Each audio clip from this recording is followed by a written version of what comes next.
Greetings, my dear listeners. Today we begin a new journey, a reflection on one of the most mysterious and unsettling enigmas of modern science, the Fermi Paradox. It sounds simple, almost like a child's riddle, yet behind this simplicity lies a vast chasm of philosophical and scientific questions. The essence of the paradox is that the universe, by all our calculations, should be teeming with intelligent life. And yet we see no one. We look at the stars, we listen to the cosmos, we allow. This formulation of the question was born in 1950. The Italian physicist Enrico Fermi, over lunch with colleagues, asked simply, "Where is everybody?" At that time, humanity was only beginning its exploration of space, but it was already clear. The stars are countless, and the planets should be even more numerous. Even if only a small fraction of these worlds are habitable, the number of civilizations should be immense. Why then do we see none? This contrast between mathematical expectation and observe. Let us try to feel the scale of the puzzle. Our galaxy, the Milky Way, contains about 400 billion stars. We now know that most of them have planets. Modern research suggests there may be tens of billions of potentially habitable worlds. Even if the probability of life arising on any given planet is small, the total number of living worlds should be enormous. And if life sometimes becomes intelligent and builds civilizations, why do we see no trace of them? Philosophically, this question strikes at the core of human identity. If we are alone, then we are a rare phenomenon, almost a miracle. But if civilizations abound and we do not see them, perhaps they are fated to tragedy, or perhaps we fundamentally misunderstand the nature of intelligence and the cosmos. The history of science shows that the Fermi Paradox has inspired generations of thinkers. Some sought answers in astronomy, others in biology, still others in philosophy. Hypotheses arose of a great filter, a stage most civilizations fail to pass. Bold ideas emerged of a zoo hypothesis, or of the possibility that we live in a simulation. Each explanation opens new horizons, yet none fully resolves the mystery. Consider this. The silence of the cosmos is itself a kind of message. It tells us that either intelligent worlds are rarer than we hoped, or they are hidden from us. Perhaps we are searching in the wrong places, with the wrong tools. Perhaps civilizations use technologies beyond our imagination, or perhaps they avoid contact deliberately. In this first chapter, it is important to frame the problem itself. We inhabit a galaxy that by all signs should be bustling with life, and yet we hear only silence. This contrast is a challenge to our imagination and our science. It is here that the great journey of reflection on the Fermi Paradox begins. In the chapters to come, we will examine possible solutions to this mystery, from the simplest and most obvious to the boldest and most philosophical. Each will be not only an attempt to explain the silence of the universe, but also a mirror reflecting our own fears, hopes, and visions of humanity's future. In the second chapter, we begin to examine the first possible explanations for the Fermi Paradox. Perhaps the simplest and most obvious is this: maybe there is simply no one else. Maybe we really are alone. At first glance, this hypothesis seems unbelievable. After all, the numbers argue otherwise. Billions of stars, billions of planets, tens of billions of potentially habitable worlds. Yet the rarity of life itself may be the very factor that explains the silence of the cosmos. There are several variations of this idea. The first is that life is extremely difficult to originate. Perhaps the conditions on Earth were uniquely favorable. The chemical evolution leading from simple molecules to self-replicating systems might have been an event of near impossibility. If so, then we are the result of an extraordinary coincidence.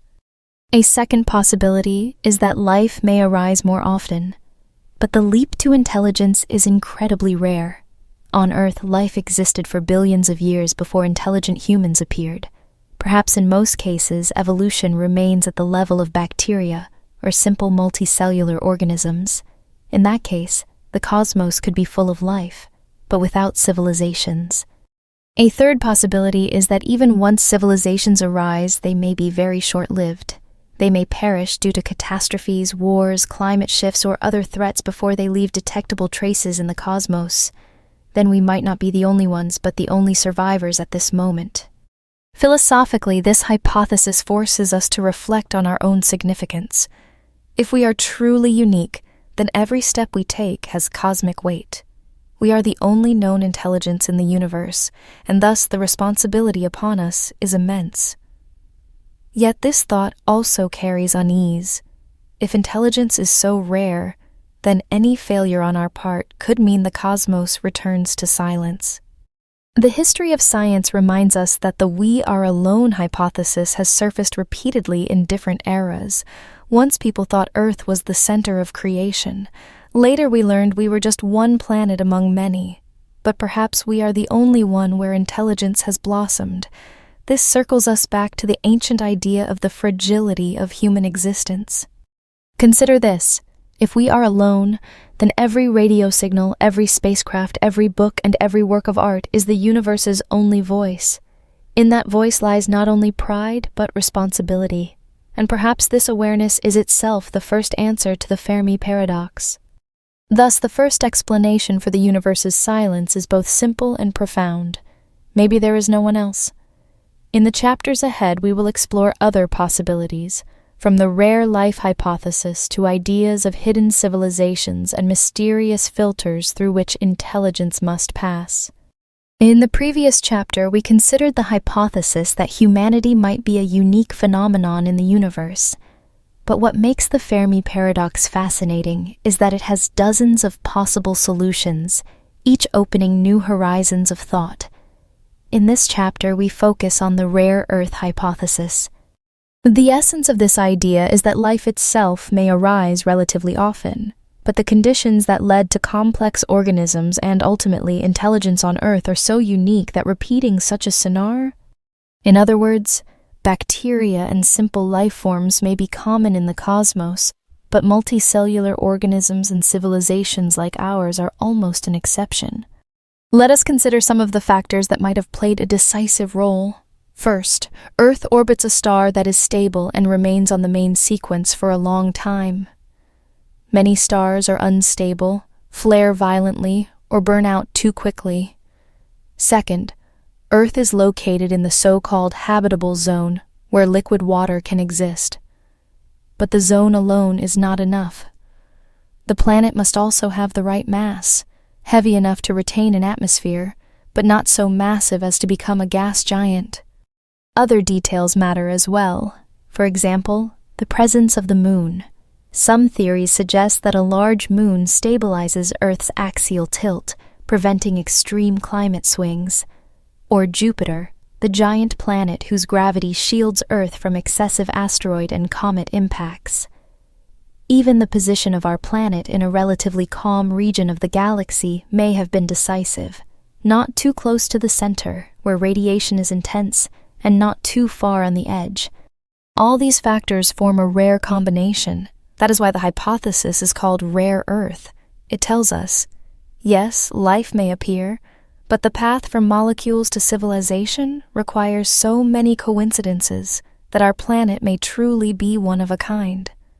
In this case, the Fermi Paradox is resolved simply. There are no other civilizations because they had almost no chance to appear. Philosophically, the rare Earth hypothesis forces us to view ourselves with a double feeling. On one hand, it is a sense of uniqueness and pride. We are a rare phenomenon. On the other hand, it is a sense of unease.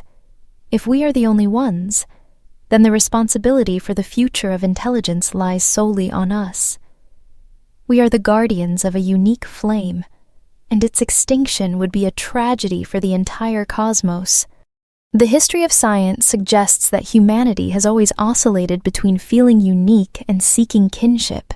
When Copernicus showed that Earth was not the center of the universe, it was a shock. But perhaps now we face the opposite discovery. Earth may indeed be unique, but for very different reasons. To think of it, every sunrise we witness, every tree, every ocean, every human conversation may be phenomena with no parallels anywhere in the galaxy. If the rare Earth hypothesis is true, then our civilization is the only voice speaking in the cosmic silence. This is both a gift and a trial. Thus, the third possible explanation for the Fermi Paradox is that we live in a world of rare coincidences, and although the idea can be frightening, it is also inspiring. It means we have a special mission. In the chapters ahead, we will turn to other hypotheses, where the silence of the universe is explained not by the rarity of life, but by the behavior and fate of civilizations themselves. In the previous chapter, we spoke of the rare Earth hypothesis. Now let us turn to another possible cause of the great silence, the idea of the great filter. This is one of the most unsettling and at the same time most compelling hypotheses because it touches directly on humanity's future. The essence of the hypothesis is that on the path from simple matter to advanced cosmic civilization, there exists a stage that almost no one passes. This stage is the great filter. It is like an invisible bar. But where exactly is this filter? Some argue it is behind us. That is, the very emergence of life on Earth, and especially of intelligence, means we have already crossed an incredibly rare barrier. If so, we are the lucky ones, and the cosmos lies open ahead. Others believe the filter is ahead. In this case, humanity is still approaching it, and the fate of most civilizations is to perish before crossing. It could be nuclear war, ecological collapse, loss of control over technology, or something we cannot yet imagine. Then our silent surroundings are explained simply. All who reached our level vanished before making themselves known in the galaxy. Philosophically, the great filter hypothesis is deeply troubling. It forces us to ask, where are we? Are we already victors or merely on the road to catastrophe? The idea brings both fear and motivation, for if the filter is ahead, we must devote all effort to overcoming it. The history of science shows that such ideas spark serious debate. For example, philosopher Nick Bostrom argued it would be better for humanity not to find life on Mars or other planets. Why? Because if life is common but intelligent civilizations disappear, then the filter is ahead of us, a grim prospect. If life is rare, then the filter is behind us, and we are a lucky exception. Consider this. Every astronomical discovery now carries a philosophical undertone. If tomorrow we find microbes on Europa or Enceladus, it will be a thrilling discovery. Yet it may also imply that intelligent civilizations are doomed. Thus, science and philosophy intertwine in what seems like a technical question. Thus, the great filter hypothesis provides one of the darkest explanations for the Fermi Paradox. Yet at the same time it pushes us toward responsibility. If the filter lies ahead, our task is to do everything possible to overcome it, and if it lies behind, then all the more we bear the duty to preserve and spread intelligence in the cosmos. In the next chapter, we will turn to a more optimistic scenario. What if civilizations do exist, but they are simply too far and too rare for us to detect? In the previous chapter, we discussed the great filter hypothesis, one of the most unsettling ideas connected to the Fermi Paradox. Now let us turn to a more optimistic explanation. Civilizations may exist, but they are too rare and too distant for us to detect. Consider the scale of our galaxy. The Milky Way is about 100,000 light-years across. Even if it hosted 1,000 civilizations, the average distance between them might be thousands of light-years. The radio signals they emit would be too weak to reach us, or perhaps we have simply not pointed our antennas in the right direction. In this case, the Fermi Paradox becomes not a mystery, but a question of time and distance. This hypothesis is often called the rare civilizations idea. It suggests that intelligent life may be truly scarce, but not unique. We may inhabit a galaxy where civilizations are so sparsely scattered that the chance of contact within a reasonable time frame is minimal. It is like an immense ocean with only a handful of ships, each thousands of kilometers apart. Philosophically, this idea relieves some of the anxiety inherent in the Great Filter hypothesis. There is no fatal doom here, only the challenge of scale. The cosmos is vast, and we are small and young, not yet equipped to hear our neighbors. Perhaps in thousands or millions of years, when humanity can build interstellar telescopes or travel great distances, the situation will change. The history of science supports this perspective. Even within our own solar system, we once knew little of other planets or their properties. Galileo's telescope revealed the moons of Jupiter. Modern instruments have discovered thousands of exoplanets we never imagined. Who knows? Perhaps in a few centuries we will uncover the first evidence of other civilizations. Think of it. If civilizations do exist but lie far away, then today's silence is explained not by the absence of intelligence in the universe, but by our current stage of development. The Fermi Paradox, then, may be only a temporary illusion. The silence of the cosmos is a silence we have not yet learned to break. Thus, the hypothesis of rare and distant civilizations offers a relatively comforting explanation. It reminds us that science demands patience, and that in the cosmos, distances and timescales are measured in billions. We are only at the beginning of our journey, and millions of steps lie ahead. In the next chapter, we will examine the zoo hypothesis, one of the most exotic and intriguing ideas to explain why we have not yet encountered our cosmic kin. In the previous chapter, we discussed the hypothesis of rare and distant civilizations. Now let us consider one of the most intriguing ideas, often called the zoo hypothesis. It explains the silence of the cosmos not by rarity or technical limitations, but by deliberate choice. The idea is this: intelligent beings in the universe exist, but they are aware of us and intentionally avoid contact. Much like humans observing animals in a zoo without interfering directly, more advanced civilizations might be watching humanity from afar. They see us growing and developing, but deem interference premature or dangerous. This explanation first appeared in the mid-20th century. It quickly gained popularity among philosophers and science fiction writers, for it carries something almost mythical. We live in a world where neighbors exist, yet they remain hidden behind an invisible veil, like directors watching a play from backstage. Philosophically, the zoo hypothesis raises many questions. Why would advanced civilizations hide? Perhaps they follow a principle of non-interference, akin to the prime directive in science fiction. They may understand that any intervention could disrupt humanity's natural development. Another version: they consider us too primitive or dangerous to engage with. Or perhaps they await a specific moment when humanity reaches the right level of maturity. The history of science and culture shows that this idea has inspired countless works. From classic science fiction to modern films, the thought that they are here but we do not see them has always stirred the imagination. It turns the silence of the cosmos into a mystery full of meaning. Perhaps we hear no signals because our neighbors deliberately send none. Think of it. If the zoo hypothesis is correct, then every action we take might be observed. Perhaps right now, someone is watching Earth through a giant telescope. Perhaps our achievements, discoveries, and mistakes are part of a cosmic experiment.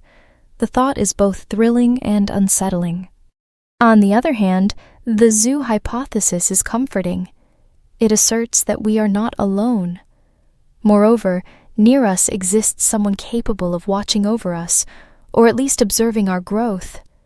We are not speaking into emptiness. The reply is simply postponed. Thus, the zoo hypothesis offers one of the most romantic explanations of the Fermi Paradox. It turns the silence of the universe from a sign of emptiness into evidence of caution and wisdom among other civilizations. Yet it also reminds us of our own responsibility. Perhaps it is our actions that determine when and how we will make first contact. In the next chapter, we will explore another idea.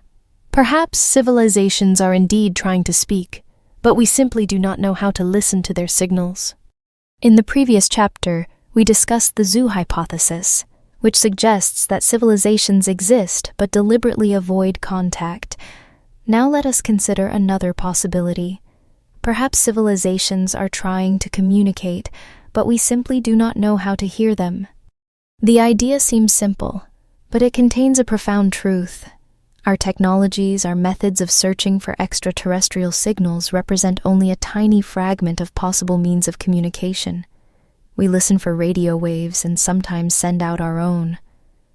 But what if advanced civilizations use entirely different channels, ones beyond our comprehension?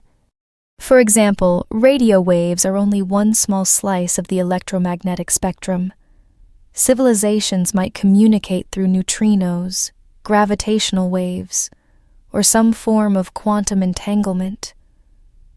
Perhaps they use signals that pass through us every day, but we lack the instruments to detect them.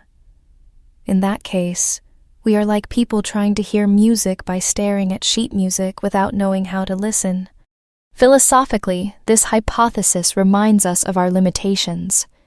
We are used to thinking of our technologies as the pinnacle of progress. In reality, they are only the first step. Just as fish in the ocean know nothing of fire, so too might we be blind to entire domains of reality. In this view, the silence of the cosmos is not silence at all, but our own deafness. The history of science is full of examples where humanity discovered new ways of interacting with the world. Once we knew nothing of radio waves, X-rays, or microwaves, each discovery expanded our horizons. Perhaps one day we will create instruments that allow us to hear the cosmos in a completely new way, and then the silence will vanish. Think of this. Right now we are living in an era when gravitational waves are being detected and quantum technologies explored. Perhaps these are only the first steps toward true cosmic communication. Perhaps civilizations are conversing all around us, but we remain isolated, like a child just learning words. On the other hand, this hypothesis offers comfort. If signals truly exist, they are waiting for us. As soon as we reach the right level of understanding, the cosmos will speak to us. This transforms silence into a promise. Someday we will learn to listen. Thus, another possible explanation of the Fermi Paradox is that the silence of the universe reflects our own limitations. We do not hear because we do not yet know where or how to listen. But in this lies the challenge for the future: to expand the horizons of science, to search for new forms of communication, and to dare imagine that the cosmos may speak in languages we have yet to conceive. In the next chapter, we will turn to another hypothesis. Perhaps civilizations do exist, but they live so briefly that we simply never encounter them in time. In the previous chapter, we discussed the possibility that civilizations exist, but we do not yet know how to hear their signals. Now let us turn to another hypothesis, one not about space or technology, but about time. Perhaps civilizations do arise, but they live so briefly that we simply never catch them in existence. This idea is often called the short-lived civilizations hypothesis. It rests on the thought that the development of intelligence does not guarantee longevity. On the contrary, the more complex a civilization becomes, the more threats it faces. Nuclear war, climate catastrophe, resource exhaustion, epidemics, loss of control over artificial intelligence, or something beyond our imagination may doom them. If most civilizations are indeed short-lived, it is no wonder we do not see their traces. They may only reach a certain level of advancement before vanishing. The cosmos could be full of silent ruins, but their echoes never reach us. Philosophically, this hypothesis is grim, yet it also serves as a warning. If the silence of the universe is explained by civilizations perishing, then we have a direct lesson. Our own fate lies in our hands. We must find ways to make humanity resilient against the threats that could destroy us. Human history already shows how close we have come to dangerous thresholds. The Cuban Missile Crisis nearly brought about global catastrophe. The ecological challenges of the 21st century force us to consider the limits of growth. Perhaps this is why the Fermi Paradox is so important. It reflects not only the mysteries of the cosmos, but the dangers we ourselves must confront. Think of this: if civilizations in the universe truly arise, but each lasts only a few thousand years, then coinciding in time with neighbors is nearly impossible. Even if our galaxy had 100,000 civilizations, each existing for 1,000 years, the chance of overlap would be vanishingly small. On the other hand, this hypothesis does not necessarily lead to despair. It reminds us that we may be the exception. Perhaps humanity will be the civilization that learns to overcome threats and endure for millions of years. Our task is not only to survive, but to become proof that intelligence can be long-lived. Thus, another explanation of the Fermi Paradox is that civilizations vanish too quickly to meet one another. Yet it is also a call to action. We must learn to avoid catastrophe and build a world where humanity lasts long enough to one day hear the voices of other worlds. In the next chapter, we will explore a hypothesis even more unsettling. Perhaps someone destroys civilizations deliberately, and that is why the cosmos is so silent. In the previous chapter, we discussed the hypothesis that civilizations live too briefly to overlap in time. Now let us turn to an even more unsettling idea. Perhaps someone deliberately destroys civilizations, and that is why the cosmos is so silent. This hypothesis is often called the dark forest hypothesis, after the novel by Liu Cixin. Imagine the universe as a vast, dark forest, where each civilization is a hunter. No one knows who lurks behind the trees, and any noise could attract a predator. In such a situation, the best way to survive is to remain silent. Those who signal risk being found and destroyed. Philosophically, this hypothesis is almost dystopian. It suggests that the silence of the universe is not emptiness, but a survival strategy. Intelligent beings do not make contact because they are afraid. They know there are no guarantees that a neighbor will be friendly, and so they choose to remain quiet, or to eliminate those who break the silence. Human history shows that such a model is not without precedent. We know how often encounters between different civilizations on Earth ended in tragedy for one side. The colonization of the Americas, conquests, wars, all are examples of how contact between unequal levels of development can be destructive. Why should it be different in the cosmos? Think of this. If the dark forest hypothesis is true, then any civilization that reaches the level of cosmic communication is immediately in mortal danger. Either it is noticed and destroyed, or it must act aggressively itself. This explains why we hear no signals. Those who tried to speak are long gone. On the other hand, this hypothesis may also explain our own silence. So far, we have sent only weak radio signals, but we have not broadcast any deliberate, powerful message to the stars. Perhaps this is for the best. Some scientists have already warned, shouting into the cosmos may not be safe. We do not know who might hear us. Philosophically, the dark forest hypothesis forces us to think about the nature of trust. Can a future be built on fear? If everyone remains silent because they fear one another, the cosmos becomes an endless space of loneliness. But if even one civilization dares to trust and reach out, perhaps there will be a chance for another path. Thus, another explanation of the Fermi Paradox is grim. The silence of the cosmos is the mask of fear. Civilizations hide or destroy each other, and so we hear only quiet. But this idea also urges us to reflect on our own behavior. Should we actively seek contact, or is it safer to remain silent? In the next chapter, we will examine the opposite view. Perhaps civilizations do send signals, but we simply have not been searching long enough to catch them. In the previous chapter, we spoke of the grim, dark forest hypothesis, which imagines civilizations hiding or destroying each other out of fear. Now let us turn to the opposite view. Perhaps civilizations do send signals, but we simply have not been searching long enough to catch them. This idea is often called the search time hypothesis. It rests on a simple argument. The universe is vast, and our history of radio astronomy is minuscule compared to cosmic timescales. For only about a century have we been listening to the sky, and targeted programs like SETI have existed for just a few decades. 100 years compared to billions is the blink of an eye. Imagine the entire history of the universe as a 1,000-page book. Our search so far would amount to a single word on one page. It is entirely possible we simply have not reached the right passage yet.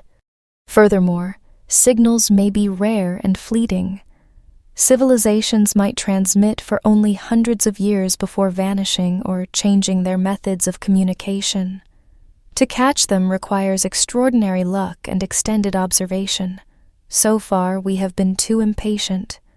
Philosophically, this hypothesis reminds us that science demands patience. We are used to seeking quick answers, but the cosmos is under no obligation to conform to our timelines. Perhaps the silence of the universe is not a sign of emptiness, but a pause pregnant with revelation. The history of science confirms this. How long was it between the first telescopes and the discovery of exoplanets? Centuries. How long did we watch the skies before noticing pulsars or gravitational waves? Each discovery came when technology and persistence aligned. Think of this. If civilizations exist, they may be active for thousands or millions of years. We only began searching recently, and the odds of overlap are tiny. But that does not mean signals do not exist. It means we must keep looking. This hypothesis carries optimism. It tells us the silence of the cosmos is temporary. Sooner or later we will hear. Perhaps not us, but our descendants hundreds or thousands of years from now. But the voice of the universe will one day be heard.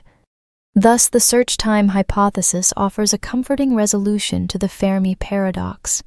We do not hear signals because we have not been listening long enough. The cosmos is full of time, and we need only patience to await our turn. In the next chapter, we will consider an idea connected not to the length of the search, but to intent. Perhaps civilizations not only communicate differently, but are simply not interested in communicating at all. In the previous chapter, we spoke of the search time hypothesis, which suggests we have not been listening long enough to catch signals. Now let us consider another idea. Perhaps civilizations are simply not interested in communication. This hypothesis sounds paradoxical. We are used to thinking that intelligence must strive for contact, for exchange of knowledge, for exploration. But what if for other civilizations, interest in communication is not at all obvious? Perhaps they are so self-sufficient. There are several variations of this idea. The first, civilizations may reach a stage of what could be called digital meditation. Imagine their development leading to the creation of perfect virtual worlds in which they spend their entire existence. In that case, the outer cosmos is no longer of interest. They have found their paradise within their own technology. A second version, civilizations may be so consumed with internal problems that they simply have no resources left for interstellar contact. Recall that even humanity, for all its achievements, spends the bulk of its energy on earthly concerns. Perhaps for most worlds, this is the rule, not the exception. A third possibility, lack of interest in contact may be a cultural trait. Perhaps other civilizations feel no drive for expansion or curiosity. We judge by ourselves, assuming that the thirst for exploration is universal. But what if it is only a feature of human psychology? Philosophically, this hypothesis challenges our anthropocentrism. We are inclined to believe that intelligence everywhere will behave in ways similar to ours, but perhaps that is an illusion. Intelligence may take many forms, and not all must seek dialogue. The history of science and culture shows that even on Earth, interest in contact and exploration has shifted over time. Eras of great discovery alternated with eras of isolation. Civilizations rose and turned inward. Why not suppose that on a galactic scale the same pattern holds? Consider this. If civilizations truly exist that have found fulfillment within their own worlds, then to them we are nothing more than background noise. They do not hear us not because they cannot, but because they do not care to. This makes the Fermi Paradox not a mystery of survival, but a mystery of motivation. Thus, another explanation for the Great Silence is that other civilizations are simply uninterested in contact. They exist, but do not seek dialogue. To us, this may sound disappointing or troubling, but it is also a lesson in humility. The universe is under no obligation to conform to our expectations. In the next chapter, we will examine a hypothesis connected with cultural and ethical constraints. Perhaps civilizations deliberately avoid contact in order not to harm others, or themselves. In the previous chapter, we considered the possibility that civilizations may not be interested in communication.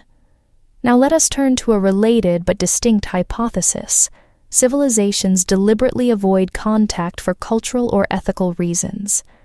This idea suggests that at a certain stage of development, intelligent beings realize that any interference with other worlds may have unpredictable consequences.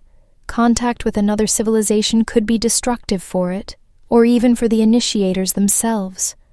Therefore, such civilizations may adopt strict rules of non-interference. Here the comparison with the prime directive from science fiction is natural. It states, one must not interfere with the development of civilizations that have not yet reached a certain level of maturity. Perhaps in the galaxy there exists an unwritten code that forbids contact with young worlds like ours. Philosophically, this hypothesis sounds more optimistic than the dark forest.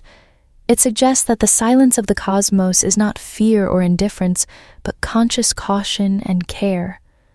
Older civilizations understand the responsibility that communication entails, and they choose to wait. We live in a time of quarantine until we prove ourselves ready. Human history offers examples of such behavior as well.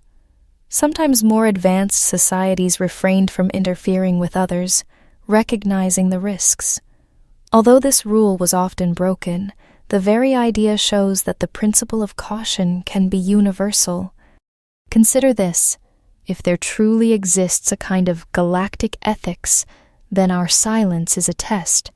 We must demonstrate that we can solve our problems, manage our technologies, and avoid self-destruction. Only then will the doors of the cosmos open. On the other hand, this hypothesis reminds us that not everything is in our hands. Even if we are ready, the decision to make contact may rest with others. This teaches us patience and humility. First contact may not happen when we desire it, but when we are judged worthy. Thus, the hypothesis of cultural and ethical constraints explains the Fermi Paradox through responsibility and caution. We do not hear the voices of other worlds not because they do not exist, but because they have chosen silence, and in that silence lies not indifference but wisdom. In the next chapter, we will consider yet another idea. Perhaps civilizations do exist, but they are so different from us that we simply cannot recognize them. In the previous chapter, we discussed the hypothesis of cultural and ethical constraints, according to which civilizations deliberately avoid contact. Now let us consider another idea, perhaps even more mysterious. Civilizations may indeed exist, but they may be so different from us that we simply cannot recognize them. This hypothesis is sometimes called the incomprehensible mind, or alien form of existence idea. We assume that intelligence must manifest in ways we understand: speech, technology, radio signals, interstellar travel. But these are only reflections of our experience. In reality, intelligence may take forms that are invisible to us. Imagine a civilization existing not in the material world as we know it, but perhaps as plasma clouds, quantum structures, or at scales where time flows differently. Their conversations might last millions of years, and a single act of communication for them could equal an eternity in our terms. How could we ever recognize that? Philosophically, this hypothesis challenges our very notion of life. We think life must consist of cells, contain DNA, and build bodies. But that is only Earth's version. Life in the cosmos may manifest in forms we cannot imagine, and intelligence in such forms would be as incomprehensible to us as the internet is to an ant. The history of science shows that such shifts in perception have already occurred. Once we knew nothing of microbes, and the world seemed simple. Once we knew nothing of the quantum realm, with its bizarre laws. Each time, reality proved broader and richer than our imagination. Why assume intelligence will be any different? Consider this. Perhaps even now we are surrounded by civilizations, but we perceive them as natural phenomena. Pulsars, when first discovered in the 20th century, even seemed artificial to us. Who knows what other cosmic phenomena may actually be manifestations of alien intelligence? On the other hand, this hypothesis also explains our silence. We search for familiar forms, radio signals, electromagnetic bursts, recognizable structures. But if intelligence is of another nature, we simply overlook it. That does not mean it does not exist. It means we are still blind. Thus, another explanation of the Fermi Paradox is this. We are looking in the wrong place and for the wrong things. Intelligence in the universe may be unlike us, and therefore remains invisible. This is not a tragedy, but an invitation to broaden our horizons. We must learn not only to search, but also to imagine what might lie beyond our expectations. In the next chapter, we will consider another possibility. Perhaps we truly are the first, and that is why the cosmos is still so quiet. In the previous chapter, we explored the hypothesis of the incomprehensible mind, which suggests civilizations may be so different from us that we cannot recognize them. Now let us turn to the opposite idea. Perhaps there are no other worlds yet, and we truly are the first. This hypothesis proposes that humanity occupies a unique position. Life in the universe may be exceedingly rare, and intelligent life rarer still. We may be the first to reach the level of a civilization capable of pondering other worlds and sending signals into space. Philosophically, this idea is both inspiring and daunting. If we are the first, then an enormous responsibility rests on us. We are the pioneers, and the future of intelligence in the galaxy depends on what we do. But being first also means that for now, we are alone, with no help or guidance from others. The history of science shows that humanity has often been a pioneer. We were the first to harness electricity, the first to venture into space, the first to ask about the fate of the universe. Why not suppose we are also the first in the broader sense, the first among the stars? Consider this. If this hypothesis is correct, then the Fermi Paradox ceases to be a paradox. The universe is silent because no one else has yet spoken. We hear silence because we ourselves must become the voice that breaks it. On the other hand, this idea carries anxiety as well. To be first is to walk without examples, without maps. It means risking mistakes that could cost everything. To be first is to bear the burden of solitude.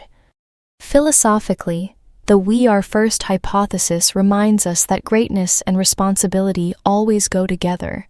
If we truly are the first, then our task is not only to survive, but to prepare the way for those who will follow. We must be the example that intelligence can exist and thrive in harmony with the cosmos. Thus, another explanation of the Fermi Paradox is not grim but grand. The cosmos is silent because it awaits our word. We are the first, and it is we who must write the first chapter of the story of intelligence in the universe. In the next chapter, we will conclude our journey and summarize all the hypotheses in an attempt to understand what truly lies behind the great silence. We have come to the final chapter of our journey through the Fermi Paradox. Over these chapters, we have considered many hypotheses, from the rarity of life and the great filter to the zoo hypothesis, the dark forest, and the idea of incomprehensible minds. Each offers its own explanation for the silence of the cosmos, and each reflects not only our knowledge but also our fears, hopes, and philosophical quests. The Fermi Paradox is not only the question, where is everybody? It is a mirror in which we see ourselves. It reflects our doubts about the future, our faith in progress, and our anxiety before the unknown.